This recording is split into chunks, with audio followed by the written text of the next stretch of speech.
Hi, xin chào anh em đã đến với kênh của mình. Thì mình xin tự giới thiệu mình là Joey. Và chủ đề video của ngày hôm nay mình sẽ hướng dẫn cho anh em newbie, đặc biệt là những anh em mới vừa mua game về và chưa từng vô game này luôn và không biết chơi game này như thế nào, và những anh em mà có kỹ năng tiếng Anh gọi là hơi bị kém một tí, hay có thể gọi là hơi mù về tiếng Anh á, mà vẫn có thể chơi được game một cách thoải mái nha. Thì đầu tiên mình sẽ làm quen với giao diện của game trước ha. Thì đây nó sẽ chia ra 3 phần. Phần bên này ấy là cái phần Pirate Emporium này á, là nó là cửa hàng. Đây là cái khu vực mà anh em có thể mua skin, outfit các kiểu đồ như là bên cửa hàng của Liên minh huyền thoại á. Chỉ có là gọi là mua skin và mua thuyền, bếp và emote này nọ thôi, chứ không có gì nó đặc biệt đâu. Những anh em mà mới chơi chắc sẽ không cần quan tâm tới cái phần này cho lắm. Phần tiếp theo là cái phần thông báo của nhà phát hành game. Thì bất kỳ một cái update nào, hoặc là một cái sự kiện nào đó, hoặc là một cái thông tin nép đam của súng, hoặc là nói chung là bất kỳ một cái thông báo nào đó của bên nhà phát hành game á, thì họ sẽ để vào đây. Khi anh em nhắc vào đây, anh em có thể lên cái fanpage của nhà phát hành game để mà đọc ha. Còn tiếp theo nữa, qua bên đây thì sẽ là khu vực arena. Cái giao diện arena này á thì mình sẽ làm một cái video chuyên sâu về nó sau, bởi vì đây là khu vực dành cho những người chơi có kinh nghiệm rồi. Khu vực mình nói dễ hiểu cho anh em nôm na, dễ hiểu á, là đây là khu vực BK ha. Khu vực bắn nhau là chủ yếu thôi, chứ không có kẻ cuốc gì đâu. Hôm nay mình sẽ bàn chuyên sâu về cái mod adventure ha, cái mod mà nhiều anh em mới chơi mà thường hay vô chơi nhất. Đấy, thì khi mà vào giao diện adventure thì anh em sẽ thấy 3 loại thuyền ở đây. Mình sẽ nói từ trên xuống nha anh em. Thì đầu tiên thì sẽ là chiếc galleon này. Chiếc galleon này á thì nó sẽ có 4 slot người chơi, có nghĩa là anh em sẽ chơi được 4 người trên cùng một chiếc thuyền này. Và nói về cái độ bền của nó thì mình sẽ sắp thang từ trên xuống dưới nha. Thuyền càng to thì độ bền càng nhiều, thuyền càng to pháo cũng càng nhiều, và đồng nghĩa với việc thuyền càng to sẽ càng cồng kềnh hơn thuyền nhỏ còn lại ha. Nói nôm na gì hiểu cho anh em hiểu là như vậy. Thì đây là thuyền 4 người chơi, đây là thuyền 3 người chơi, và ở dưới này là thuyền 2 người chơi. Thì những anh em newbie mới mua game về á, thì lời khuyên của mình á, là nên chơi cái thuyền sloop này, nó sẽ dễ chơi cho anh em hơn.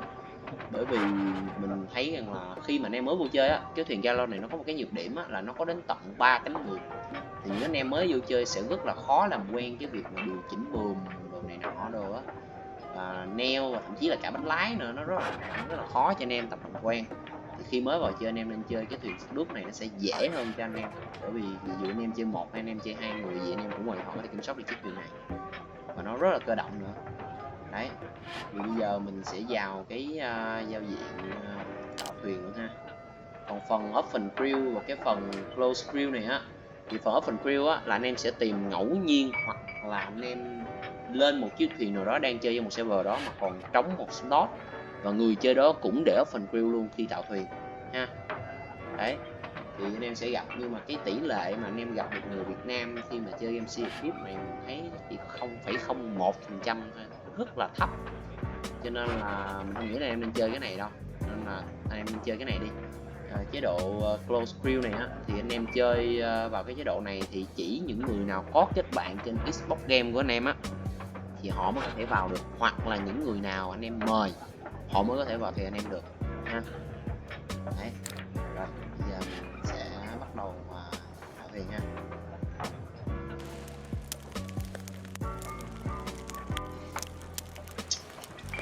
Ok, và bây giờ mình đã vào game rồi.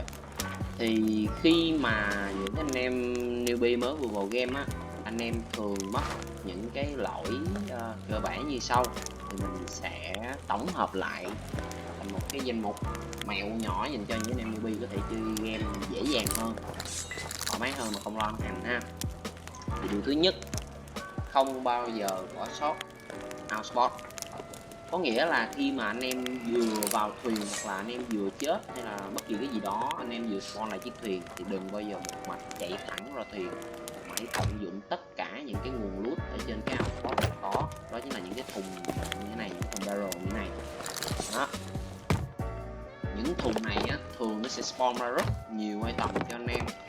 Đó, những item này hỗ trợ cho anh em rất là nhiều trong cái quá trình anh em chơi ha. anh em chịu khó bỏ ra thời gian khoảng 5 phút anh em lướt nha, đảm bảo là anh em sẽ không thiếu bất kỳ một cái gì khi mà ra khơi hết. Bởi vì người ta có câu á là có thực mới diệt đạo, đúng không? Mà khi anh em vừa xuống anh em không lấy thực mà anh em đi diệt đạo thì phải chết, sống không có nổi đâu. Nên mình khuyên anh em nên là lướt thật nhiều tầm trước khi ra khơi. Thì đó là cái mẹo thứ nhất. Mẹo thứ hai mình muốn nói tới đây á, khi anh em lướt đồ anh em sẽ có một cái thói quen, đó chính là anh em nhấp chuột trái liên tục như thế này. Để anh em làm đây, ví dụ như là làm cái thùng nó sẽ có bao nhiêu tầm đây, túi anh em trống anh em sẽ nhấp chuột như thế này, nhấp vào cái này anh lấy nhấp hết, nhấp gọn hết, không có quan tâm gì hết. Nhưng mà cái bước rút đồ như thế này nó sẽ rất là lắc và nó rất là chậm ha. Cho nên đó mình có một cái mẹo hay hơn cho anh em á, là anh em cứ sử dụng như thế này cho mình. Và đặc biệt những anh em mà pin thấp á nha, những anh em mà có pin ngon chứ đừng có 200 như mình á, lút còn bá đạo hơn kìa. Đó là anh em sử dụng Q và E để chuyển đổi giao diện giữa đồ lút này, Q này, E này, Q này, E này. Và khi đó anh em để chuột vào bất kỳ một cái item nào anh em muốn lấy ha, anh em đè phím R cho mình, R một đạn ấy, nó sẽ lấy hết tất cả các slot mà anh em còn trống rất là nhanh. Và chuyển đồ vào rương cũng như vậy, anh em chọn Q cho mình, sau đó anh em đè chuyển rất là lẹ, nó sẽ đỡ hao chuột anh em rất là nhiều ha. Cái mẹo thứ hai cho anh em. Và cái mẹo làm quen game tiếp theo á, đó là căn chỉnh cái mẹo làm quen game tiếp theo á là căn chỉnh gió. Thì nhiều anh em chơi á, anh em chỉ để đúng một cái bườn thôi, để đúng cái bườn như vậy thôi, rồi là cứ thế cầm bánh lái lên và lái không hết. Nhưng mà nói anh em nghe, cái bườn là cái quyết định tốc độ của thuyền chúng ta đi. Bởi vì thuyền này chạy bằng bườn chứ không phải là thuyền chạy bằng máy, nên là bườn là cái thứ quyết định tốc độ của chúng ta. Cho nên á là anh em phải tập thói quen nhìn bườn ha. Và đó là cái thứ ba.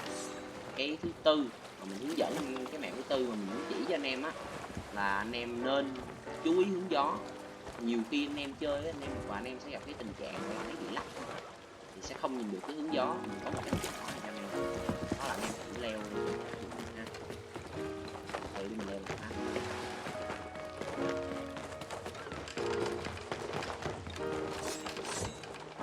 Anh em hãy treo cho mình bất kỳ một cái lá cờ nào cũng được, bất kỳ một cái. Khi mà anh em treo cờ lên, lá cờ sẽ luôn luôn bay theo cái hướng của gió. Anh em nhìn đây, để thấy không? Lá cờ sẽ luôn luôn đi theo cái hướng của gió. Thì như trường hợp như thế này á, là gió sẽ bị nhiều. Cho nên là điều tốt nhất anh em có thể làm á, là anh em hãy xoay bườn. Anh em xoay bườn ra để cho nó hạn chế cái độ tiếp xúc lại. Khi mà anh em căng bườn mà để như khi nãy anh em hạ bườn xuống á, gió sẽ thổi ngược lại, nó chỉ đi từ anh em lại thôi, nó không giúp ích một tí nào cả. Đấy, cho nên là anh em hãy chú ý hướng gió, luôn luôn chú ý hướng gió, luôn luôn là chỉnh cái bườn đi theo hướng gió, nó sẽ có lợi cho anh em. Đó. Và tiếp theo nữa, đó là cái mẹo làm quen với cái việc gọi là chỉnh pháo. Thì khi mà anh em pháo ấy, anh em thường hay có thói quen gọi là anh em bắn, anh em nó bắn là cứ là thẳng không. Đây, có mình gọi ví dụ như bắn cục đá này, nó thật sự không hề bắn thẳng, độ nhiễu rất là. Đấy, anh em thấy không? Nó nhiễu xuống thậm chí là bên dưới cái nòng, cho nên khi anh em bắn á, tỷ lệ cho tầm xa mà cao là một ví dụ như bắn cái đá nhọn đi, anh em đừng như vậy. Như vậy là chỉ có trong game chi nó bắn nó dính thôi, anh em không có làm gì. Rồi em xem